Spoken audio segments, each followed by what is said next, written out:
Sabi silang ito lang ako lang sa akin.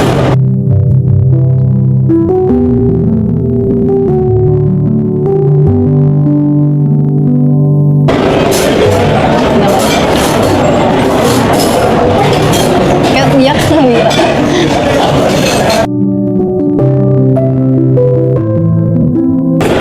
Uyak mo.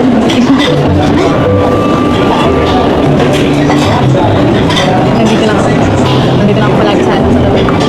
Ang dami na natin pinag-aali. Ayun pa ba sa sofa? Mag-birthday ka na pati, hayaan na lang yung ngayon. Huwag mo naman ako masyadong isip. Dapat ang birthday mo, ano, mas mabig ka. Bira ka. Ba't umiiyak ka? Wala kayo. Tama na kasi.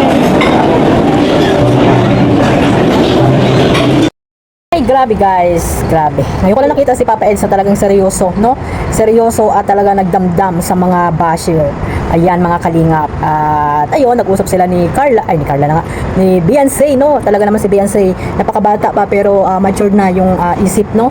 Talagang nandyan para kay Papa Eds, no? Hindi niya iiwan kahit anong mangyari, di ba mga kalingap? Nakita nyo naman guys, nung nag-live sila, di ba? Na talagang napaka-supportive po ni Beyonce dito kay Papa Eds. At ayan, nakita nyo naman na talagang si Papa Eds ay hindi niya akalain na ganyan yung mangyayari, no? Sa kanya. At syempre, nandiyan si Beyonce, talagang hindi siya iniiwan, kaya grabe na lang yung kanyang emotion. Ayan, emotion ni Papa Eds. Sabi nga ni Beyonce, mag-enjoy lang siya kasi nga ayun, nag-birthday na, di ba mga kalingap? Nag-birthday si Papa Eds na talagang napakasaya nila. At nandiyan pa rin si Beyonce na nakasupport sa kanya. So sana guys, no, wala lang hindi na maulit yung mga pambabas nyo dito kay Papa Eds kasi nobody's perfect naman, di ba mga kalingap? At alam ko naman na yung mga basher na yan ay talagang yung iba dyan po ay hindi talaga yung nakasuporta kay Papa Eds at hindi pa makamove on sa mga dati pang mga may galit dito kay Papa Eds, no, nagsiselos, di ba?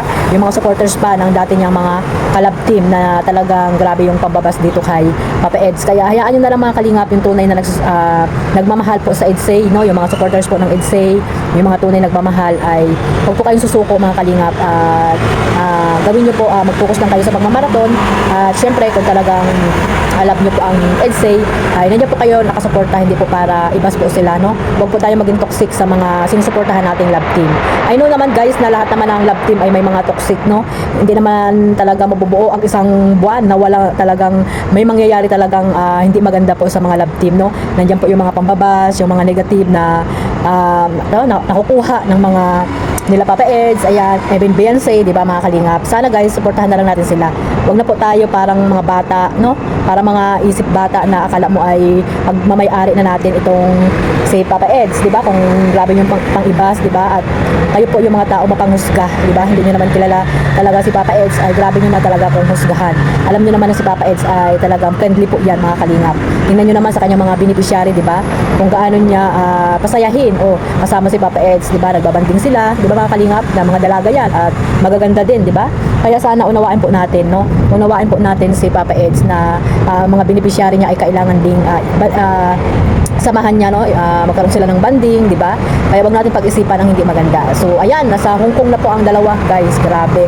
Congrats kay Beyonce at nakasama po siya sa Hong Kong. Napakaswerte po ng mga Kalingap Angels natin kasi nga ay parang tag dito yung mga gusto nilang puntahang bansa o lugar ay napupuntahan na nila nang dahil po sa Team Kalingap kay Kalingap Rap. At syempre sa mga mabait na talagang nandiyan po ang suporta ng mga sponsor na alam natin na tunay po ang pagmamahal dito sa dalawa, lalo na po kay Beyonce.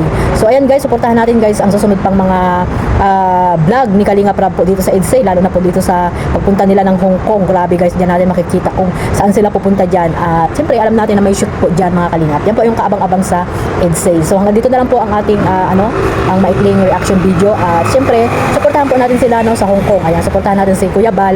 Yan, lagi po yung mag-live. Alam mong CCTV yan, si Kuya Bal ng dalawa. So suportahan natin sila at yung mga diyan sa Hong Kong guys, lahat puntahan nyo, no? Kahit na iba po yung mga sinusuportahan yung love team, dapat magkaisa po tayo, suportahan natin lahat, no? Pumunta po kayo kung saan mayroon po silang meet and greet ng EDSA, no? Kahit na po nasa ibang kayo, love team, sabi nga ni Kuya Bal, ay dapat pumunta po kayo kasi po nasa isang team po tayo, nasa Team Kalingap. So sana, no, makapunta kayong lahat dyan para makita niyo po sila Kuya Bal, Ate Edna, Kalingap Rab, Jack, si Rabay, at sino pang mga kasama dyan, at syempre ang dalawang magsing hero, si Papa Eds at si Beyonce. Dito na lang guys, maraming salamat po sa lahat. God bless po mga Kalingap, mabuhay po ang Team Kalingap. Bye bye!